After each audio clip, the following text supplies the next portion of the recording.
Hey there, folks, picture this. A little girl, barely 10, staring out a hospital window, dreaming of something most of us take for granted: the ocean. Just one day with the waves crashing, the salt in the air, the sand between her toes. That's where this story starts, in a small town called Harper's Creek, with a kid named Lily Carter, whose world was nothing but beeping machines, sterile walls, and the kind of quiet that weighs heavy on your heart. And me?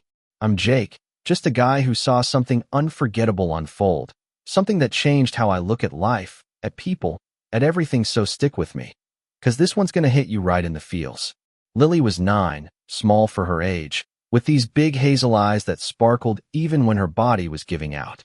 Kidney failure, the doctors said, kept her tethered to a dialysis machine that hummed like a tired old friend. Her mom, Sarah, was her rock, a single mom working double shifts at the diner, her face etched with worry but always forcing a smile for Lily. They lived in this rundown apartment on the edge of Harper's Creek, bills stacking up like a losing poker hand. But Sarah's biggest fear wasn't the money, it was losing Lily's light, that little giggle that could warm up even the coldest hospital room. Lily never complained, not once, but she'd flip through these old travel magazines, her fingers tracing pictures of beaches, whispering to Sarah, "Mama, does the ocean smell like adventure?" Sarah would choke up, brushing Lily's hair back, saying, "Yeah, baby girl, like adventure and freedom all mixed together."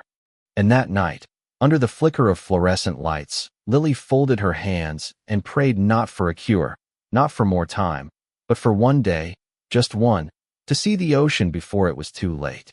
Now, Harper's Creek isn't exactly a tourist destination, it's a sleepy little place, all cracked sidewalks and nosy neighbors, the kind of town where everybody knows everybody's business.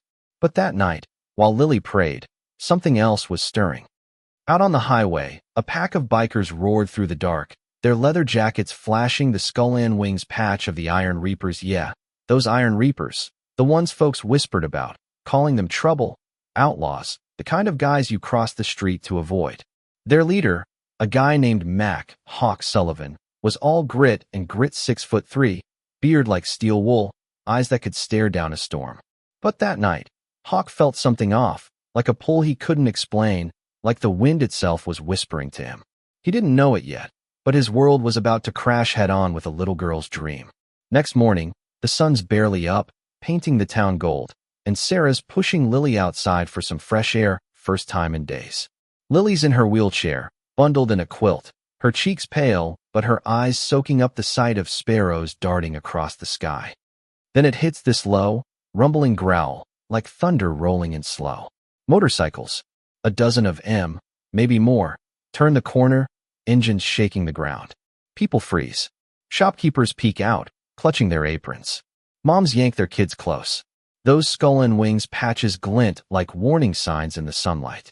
Sarah's heart drops. She's heard the stories, bar fights, rumors of worse. She grips Lily's wheelchair, ready to bolt, whispering, "Stay calm, baby, we're okay." But the bikes stop, right there at the curb. Dust swirls. Boots hit pavement. Hawk steps forward, pulling off his helmet, his eyes locking onto Lily like he's known her forever. Sarah's ready to scream, but before she can, Hawk kneels down, his voice low, warm, like gravel smoothed by a river. "Hey there, little one, what's your name?" Lily, fearless in that way only kids can be, looks right at him and says, "Lily, who are you?" Her voice is small but steady, and it cuts through the tension like a knife. Hawk grins, this slow, surprising warmth spreading across his face. "I'm Hawk." "That's a beautiful name, Lily." Sarah's pulse is racing, her hands white-knuckling the wheelchair. "Please," she says, stepping forward. "She's sick, don't scare her." Hawk's eyes soften, and he stands, looking at Sarah now. "We're not here for trouble, ma'am. One of my guys, he swears he heard a prayer last night, a little girl, asking for the sea. Woke up this morning, and something told us to ride here." Lily's eyes go wide, her tiny mouth parting. "The ocean," she whispers, like it's a magic word. Sarah's frozen, torn between fear and this crazy, impossible hope. The whole street's watching now, curtains twitching, whispers spreading like wildfire.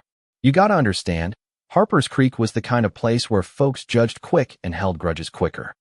The Iron Reapers weren't just outsiders, they were the boogeymen, the ones blamed for every loud night or broken bottle in town. And leading that charge was Helen Voss, head of the local HOA, a woman with a perm as tight as her grip on the neighborhood.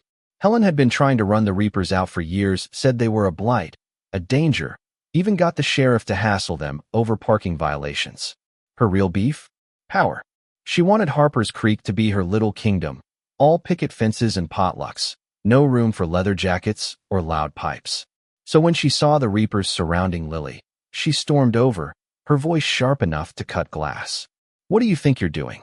This is a hospital, not a biker bar. Get away from that child. Hawk didn't flinch, just turned, his eyes narrowing. Lady, we're here for her, not you. Step back. Helen's face went red, but before she could fire back, Lily tugged Sarah's sleeve and said, Mama, they heard me. They know about the ocean. And just like that, Helen's righteous fury hit a wall, and 9-year-old's voice, clear as a bell, stopped her cold. Sarah's still reeling, but Lily's looking at Hawk like he's some kind of hero. Can you really take me? She asks, her voice trembling with hope. Hawk nods, glancing at his crew, these tough, tattooed guys who suddenly look like they'd walk through fire for this kid. One day by the sea. That's what you want, right? We'll make it happen. Sarah's shaking, her mind screaming, no, these are strangers, outlaws. How can she trust them? But Lily's hand finds hers, squeezing tight. Please, Mama, just one day. And Sarah, who's fought so hard to keep her daughter safe, feels something crack inside her, not fear, but hope, raw and terrifying. The hospital director, Dr. Bennett, wasn't having it. He's this stiff guy in a crisp white coat, all rules and clipboards, and when Sarah brought up the idea, he practically choked. Absolutely not. She's too fragile, travel could kill her. Do you understand that? His words hit like a punch, and Sarah's hope started to crumble. Lily just stared out the window, whispering, but I just want to see the waves. Hawk, leaning in the doorway, clenched his jaw. He wasn't used to taking no for an answer. Doc, he said, his voice low but heavy. Sometimes it ain't about keeping someone alive, it's about letting him live. She's got one wish. You gonna take that from her? Bennett blinked, thrown off by this biker talking like a philosopher. Sarah looked at Lily, saw the spark in her eyes, and made her choice. If it's the last thing she gets, she said, voice breaking, let it be the sea. By evening, the Reapers were back, their bikes lined up like a cavalry. They'd rigged a sidecar with blankets, pillows, even some seashell stickers one of the guy's kids had slapped on. Sarah checked Lily's oxygen tank 100 times, her hands shaking as she tucked her in. Lily, wearing a little knit cap, grinned like it was Christmas morning. I'm ready, Mama, she said, and Sarah had to bite her lip to keep from sobbing. Hawk lifted Lily into the sidecar, gentle as if she were made of glass. All right, kiddo, he said, let's go chase your ocean. The engines roared to life, and the whole town came out to watch, some scared, some curious, all stunned to see the Reapers riding slow, careful, like they were guarding a queen. The ride was something else, miles of open road, green fields blurring into gold as the sun sank low. Lily gripped the sidecar, her eyes wide, drinking in a world she'd only seen in pictures. Sarah followed in a borrowed car, her heart in her throat, every mile feeling like borrowed time. The Reapers rode tight around Lily, their bikes like a shield, and every car on the highway gave them space, like they knew this was something sacred. At a gas station, one of the guys, a big dude called Bear, handed Lily a tiny stuffed whale. For when you meet the ocean, he said, his voice gruff but soft. Lily hugged it tight, whispering, thank you. But as the night wore on, Lily started fading, her breaths got shallow, her head heavy. Sarah's panic surged, checking tubes, adjusting oxygen. Hawk knelt by the sidecar, worry carving lines into his face. You okay, kiddo? Lily forced a smile. Just saving my strength. I want to be ready when we get there. Just before dawn, it hit that faint, briny smell of salt in the air. Sarah caught it first, gasping, Lily, do you smell that? Lily's eyes fluttered open, and she inhaled deep, her smile tired but bright. The ocean, she whispered. Minutes later, they saw it, a shimmering blue line stretching wide under the rising sun. The convoy pulled onto a quiet beach road, engines falling silent, leaving just the sound of waves. Hawk carried Lily down to the shore, her head on his shoulder, her little whale tucked under her arm. The sand was cool, the waves crashing like they'd been waiting for her. Lily reached out, her fingers digging into the wet sand, and she gasped, "It's alive." Sarah knelt beside her, tears streaming, whispering, "You made it, baby girl." The reapers stood back, forming a quiet circle, their rough edges softened by something bigger than themselves. They spent the day there, the reapers turning into something no one expected, building sandcastles, skipping stones, laughing when Lily squealed as a wave tickled her toes. Bear waded into the surf, brought back a perfect spiral shell, and handed it to her like it was gold. "Listen close," he said. "It's singing to you." Lily held it to her ear, her eyes lighting up. "I hear it," she laughed, and the sound of those bikers chuckling deep, rolling, like thunder filled the beach. Sarah watched, stunned, these so-called outlaws glowing with a kindness she'd never imagined. But as the sun climbed, Lily's strength faded. Her breaths came harder, her face paler. Sarah's fear roared back. "We need to go," she said, voice shaking. Lily shook her head. "One more wave, Mama, please." Hawk nodded, his voice steady. "One more wave."